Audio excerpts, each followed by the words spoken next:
ンナの刃を叩くとき、金槌の平らな面を使うの。はい、ですね、刃ね、特にカンナ刃をですね、調整するときに、この裏側ね、裏側を非常に平らにする必要があります。で、その時にですね、まだこの裏がですね、結構凸凹になってたりしますんで、その凸凹をですね、少しでもちょっと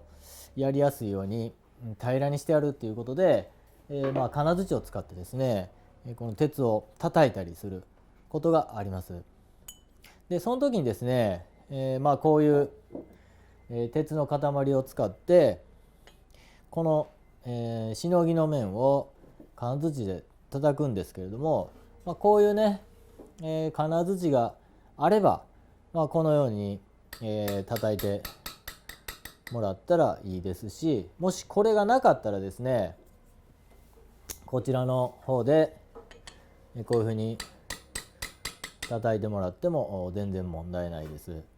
でこういう金槌がなかったですね、こういう、弦のねあっても、これももちろんこういうふうに、ここでこの角でですね、この角で、叩くことで、そういうふうに、刃を、ね、少し動かすことができます。で、このですね叩く強さなんですけれども、この刃物のですね強さ、それぞれ違いますんで、強さ硬さがねそれぞれ違いますんで、まずはこの金槌の重さをですね、下に落とすぐらいのところから始めてですね、何の変化もなければ少しずつ力を加えていって、少しずつ調整していく。で同じ強さで